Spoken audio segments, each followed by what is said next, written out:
Friday again. Time to investigate things with John Cullen. John, how are you? I am well, Jason. Good to see you. How are you doing? I'm doing well. We were talking last week, you and I, about how, Fauci, I guess the pandemic is extraordinarily, unusually low. So we have to change our focus here back to Vegas. John, people who aren't familiar with you or just learned about you in the last 2 years during the pandemic might not be aware, and this is my opinion, of course, but you are the foremost expert and researcher into the events of the October 1st, 2017 Las Vegas shooting massacre. We're going to be talking about it today on the sponsor exclusive segment on subscribestar.com/IamJohnCullen, patreon.com/IamJohnCullen, and Subscribestar and Patreon/crowdsourcethetruth. If anybody missed our shows last week, they missed a crazy good sponsor exclusive doubleheader, a 1-2 punch, where our viewers on Subscribestar and Patreon got to see an interview that you and I did in April of 2019 in Koh Samui, Thailand, where we really went through, maybe in the most sort of concise overview format that we've done yet, your hypothesis about the Las Vegas shooting. Oh, I'm sorry, I just brought up David Hawkins' Twitter handle. I meant to bring up yours. People can follow you on Twitter, John, and get involved in the conversation. Even before Elon Musk buys it, you can still find John on there. And people who go to Twitter, what am I doing here? There we go. Too many things on screen. At I_am_John Cullen. Doing great with the followers, John. You've quickly built up to almost 3,000 after being removed from Twitter for sharing information which Twitter dissed. Indeed. Right? Yes. That is true. That is true. Yes. So give us a little background on what we're going to be discussing tonight, John. Well, we've got Sheriff Joe Lombardo is running for governor in Nevada. And last week I talked about that. And we're going to take a closer look at that in our patron-only show. There's a big aspect of the Las Vegas shooting that was kept out of the public's eye on purpose. And most of the aspects of the Las Vegas shooting that were kept out of the public's eye have something to do with Bill Gates, strangely enough. So, it's like, well, how would that be? Like, what the hell does Bill Gates have to do with the Las Vegas shooting and Stephen Paddock and the Mandalay Bay and all that? And again, this goes back a little bit to the magic stuff that we've talked about here on the show, right? We've talked about prestidigitation and magic and how there's a lot that's similar between magic and this type of shenanigans where you have a certain narrative that doesn't necessarily match what's happened. So in the world of magic, if you were to look at like Penn and Teller, or you were to look at Shin Lim, or some of the best magicians in the world, there's an aspect of the performance when you need something for misdirection. And oftentimes there'll be something that comes on camera for misdirection, and you don't know necessarily what's going on, but that misdirection thing will come on camera, and next thing you know, something crazy happened, and you're like, what happened? Well, in the Las Vegas shooting scenario, Sheriff Lombardo, if you look at the first slide I sent you in the deck, he wanted you to look at Mandalay Bay. And everything about the Las Vegas shooting was Mandalay Bay, Mandalay Bay, Mandalay Bay. And yet you heard very, very little about the Bill Gates owned property, the Four Seasons, which is upstairs. In fact, it's only 3 floors up from the supposed room of the shooter. Right now, we know 32-134 clearly had shots fired. We see them. So there was clearly a shooter in 32-134. I'm still not convinced about 32-135. But the fact that Joe Lombardo kept talking about Mandalay Bay, and never mentions the Four Seasons, and they never mention Signature Flight Services. And so in tonight's show, if you go to the second slide in my deck, what we're going to be talking about when we go to the patron only hour is where were all the other members of the SWAT team? When the Las Vegas Metro Police Department breaches the room, when they breach 32135, we have that on camera. And Levi Hancock is the only member of the SWAT team there. And the SWAT team has something like 36 or 39 members. And wouldn't they never, ever send out one SWAT guy alone? Isn't it all about a team and covering each other and all that kind of thing? Something like that. But, but if there's 36 or 39 SWAT guys in the LVMPD, right? Where's the other 30-something guys? There's 30-something SWAT guys that are somewhere else.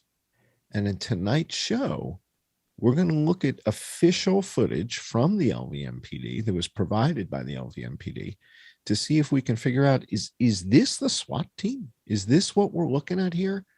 And this is the activity going down on runway 19R.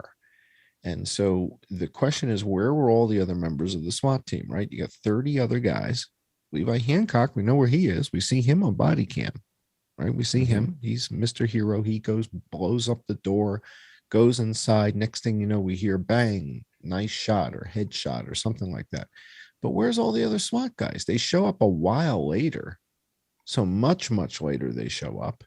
But there's 30-something guys on that SWAT team. And we've got footage from the LVMPD helicopter that we're going to look at showing runway 19R. We're going to break that down tonight when we go patron only. Let's go to the next slide. That's cool. Have I ever seen that? I don't know that you have. This is one of the kind of the pivotal pieces. And the reason I think it's so important is because it really broadens people's perspectives as to, wait a second, how big is this story? There's so much more to this than you've been told. And when you start seeing all this activity on the runway and you hear the air traffic controllers talking about there's people on the runway, and when do they become aware of it? At what time of day? And this is all covered in this video that we're going to be breaking down tonight. So this is what happened on runway 19R. And we're going to go through it kind of step by step, because this is the aspect of the cover-up. In other words, I'm sure that Joe Lombardo has done some heroic things in his career. I'm sure he's done some good things. He might have helped some old lady cross the street one day in the rain. But if he covered up an attack on American citizens on American soil by foreign nationals, and he assisted in covering it up, that's not okay. You can't do that. That's against the law. So we need to look at this footage more closely. That's what we'll be doing when we go patron only. So that's tonight's show. The next slide. I just want to make sure I've got your Twitter handle right. It's on screen right there. People can follow John on Twitter. That's right. So in last week's show, when we went patron only and we did some expose stuff, and we I guess we did some sharing of some, what would you call that when we share that information? It revealed. I don't know. Right? Yeah. All right. So the big reveal right at the end. Well, but don't tell people, because people can still become sponsors and watch it on subscribestar.com/I am John Cullen, patreon.com/I am John Cullen. They still should watch it. They still should watch it. But I don't want people who are viewer sponsors who are supporting the show to feel like they're paying for something that they're going to get for free a week later. Then people will complain and say, oh, you're keeping information behind a paywall. Anybody is free to go find this information. It's out there in the public. You and I have not invented anything. The thing that people are paying for is for you and I to continue producing this professionally produced podcast, talk show, analysis of information. So I don't want to do anything to upset the extremely generous viewer sponsors that pay us to make this show. Then skip the next slide and don't show it to the audience. Oh, well, people know that. This we can share. Okay. So So this is what we shared, with the patrons, that basically when Jason came to Thailand to visit me, and we did this interview, we did it in his hotel room. And then after 4 or 5 days together in Thailand, we both left Thailand together. And that was an aspect of the story that we hadn't shared until just a week or two ago. So You're making it whenever sound like this, we're going to get married or something. no, but we went to the airport together, teasing. right? So you left, I left, and and dun. You didn't right? eat Next too thing- much in that Cathay Pacific Lounge. I was like going all around, trying everything they had there. Yeah. So why would that be? Because I was flying back to the United States, and for all I knew, they were all going to be waiting for me at the jetway. So I was a little nervous. I ate everything they had there. Surprise, surprise. Mr. Metabolism. I've never seen anybody with your build eat as much as you eat. All right, so let's talk about a couple stories that are in the news, and then we'll go over to Patreon and we'll talk about this Joe Lombardo fiasco. So And first of haven't all, you had some? Well, obviously Larry Ellison, Oracle, right? You know him well. yeah. Well, I wouldn't say I know him well, but we've been to the bathroom together and we've had dinner together, right? So, That's pretty well. he's stand shoulder to shoulder in the men's room at the restaurant, and sitting a couple seats away from him at dinner. It's better than most people know him. Yeah. So I have nothing but great things to say about Larry Ellison. I learned so much from the guy. I think he's brilliant. Nothing but good things to say about him. But what the hell is going on with this guy being back in the mix? That's the problem. There's the problem. So the issue here is that it looks like Elon is putting together like a little team, right? So like an investment team, a syndicate is what Charles has referred to That's it as. exactly right. Yeah. So a syndicate to buy Twitter, take it private.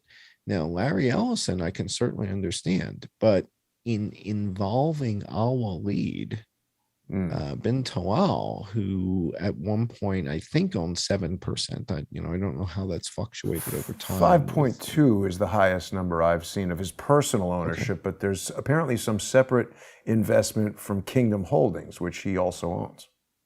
So you got Kingdom Holdings, you have him, and then you have the Prince's, MBS's fund. So I'm not sure if those have commingled and what the story is, but Elon mentioned MBS recently and said that MBS had said that if he wanted to take Tesla private, that MBS would help him do it.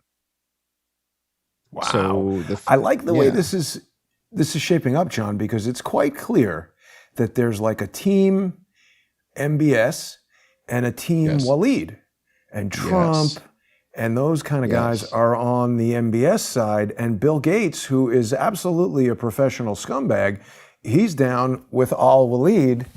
And also, we know that Elon Musk has rebuffed Bill Gates. Bill Gates sent him some text that Elon Musk has confirmed and verified, where Bill Gates said, hey, I want to talk to you about philanthropy. Now, this wasn't in the text exchange, but I did see a separate Elon Musk interview where he basically questioned this concept of charities and philanthropy like that. And what he said was Tesla and the Boring Company and SpaceX are themselves philanthropic endeavors because he's trying to save the planet with renewable energy and make the human race a multi-planet species and all that sort of stuff. So he said if Bill Gates is betting against Tesla with a huge $500 million short position, he's betting for Tesla to fail, and Elon Musk has called him out for that. I love it. I love that kind of stuff. That's my type of behavior, right? So it's I love that. Right? It's billionaire level trash talking. I love it. I love it. So the fact he's got Larry Ellison in here is great. The fact he's got Al-Walid in here, I don't know if Elon understands that Al-Walid is sort of an arch enemy to Trump. I think he knows. I don't know. All right. Well, we're going to see how this plays out, but certainly it's interesting. Strange bedfellows here, and we'll see how this thing plays out. Let's go to our next story if we can. And have we ever? Is there any like past history of Larry Ellison and Elon? Are they like golfing, or I don't think Elon Musk really does too much leisure activity like golf. He's pretty much like at Tesla or launching a rocket or tweeting. Larry races America's Cup boats, which are the most advanced sailboats in the world. And so from a materials engineering standpoint, they may have some common interests. So SpaceX and the work that Larry's doing on the America's Cup boat, they might cross paths. Carbon fiber, I've Kevlar, seen that. It's like some titanium. insane catamaran or something, right? Unbelievable. Yes. And I have to say, unlimited resources. Why is it number 17? Because the one next to it's number 33. Probably. By the way, I was going to tell you that in New York we go live at 7 p.m., but in Los Angeles we go live at 4 p.m. And do you know what time it is in Los Angeles? Exactly 27 minutes before our show. 3:33 p.m. Oh man, that's got to be something, right? 27 minutes before our show every week, man, in Los Angeles. It's 3:33 p.m. For what? So Larry's a sort of guy's a genius. Guy's brilliant. All right, let's go back to our deck because we've got one or two more stories I want to show the YouTube audience before we have to go to our patron only hour and get deep into Las Vegas. Last week, we were talking about the Journal of Hepatology article about immune-mediated hepatitis with the Moderna vaccine, and that this article had been published. It was a letter to the editor, and we cited all the authors and all that. And it was published October 4th of 2021. Ooh. And so this is talking about, we dug into this immune-mediated hepatitis and what that meant. And so this was a week ago when we were talking about this. I think we might have been talking about it 2 weeks in a row. And then this week, if you go to the next slide, where do you see the story on the next slide? CDC investigating. 109 cases of severe hepatitis in kids across 24 states, including 5 deaths. My God. I think that's a bad, painful. Yeah, so now let's be real clear. It's important to be real clear. These inoculations, vaccinations are safe for most people, right? And we're not saying that they aren't. But this issue with this hepatitis issue thing that was identified a while ago seems to be showing up now. Now, I don't know why it wasn't showing up earlier, right? So we're over 2 years into this thing. And now this stuff it's just kind of strange.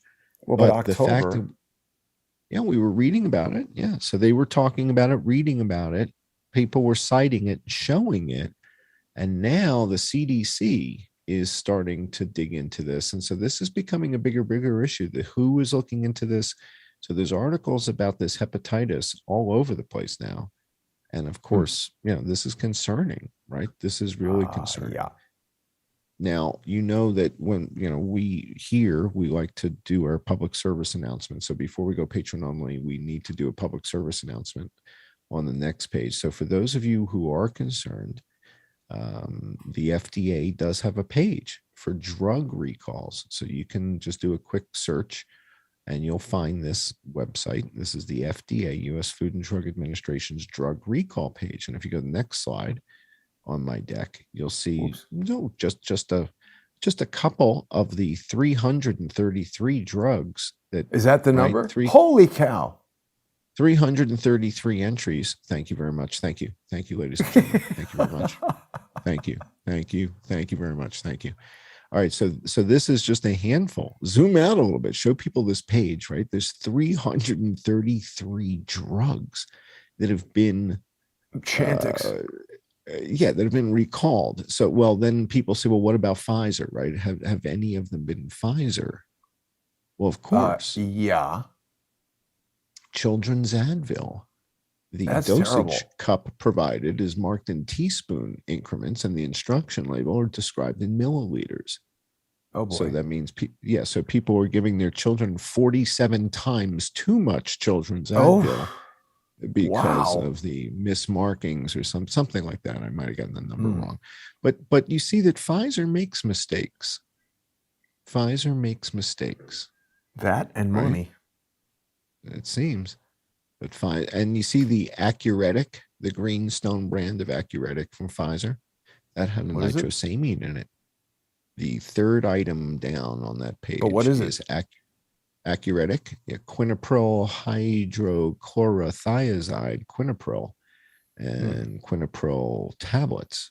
And can't be good. They recalled it. All right, so Yeah. Pfizer, and then Accupril due to N-nitro quinapril content. Fabulous. So It's an interesting thing naughty to bring up, Pfizer. John. I mean, again, we're not implying anything other than this is the normal Imperfect. process that the FDA Right. approves stuff, people use it. Sometimes things are discovered after the approval, new information is learned. This notion of shut up, stop talking about it, and just, take this, Yeah. it's kind of a new approach. Yeah. Well, with Shantix, the thing that kept happening was people kept killing themselves.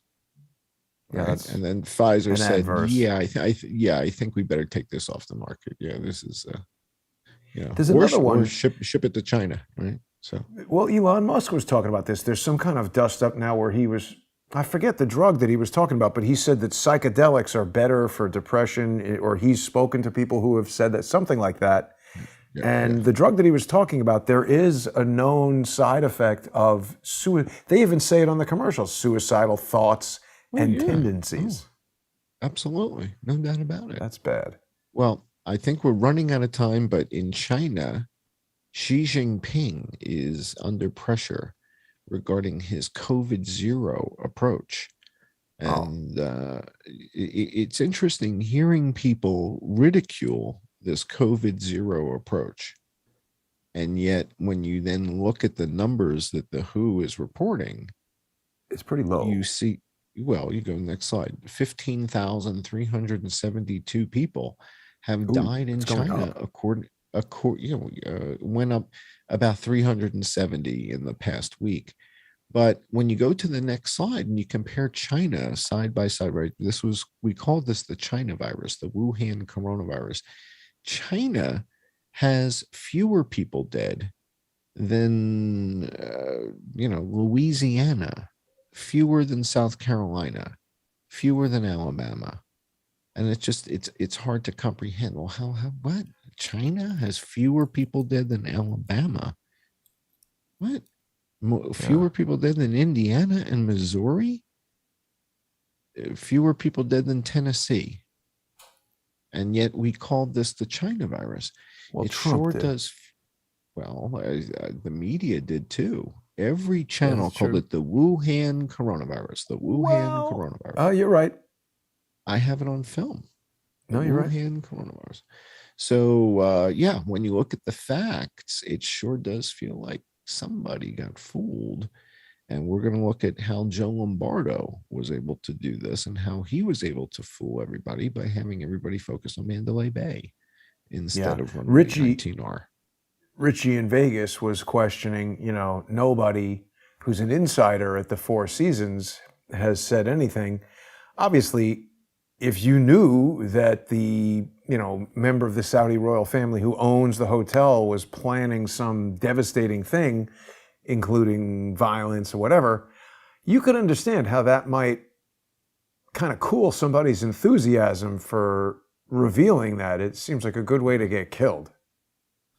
And discretion is key when you work at the Four Seasons, Richie, right? So if you work at the Four Seasons, discretion is key.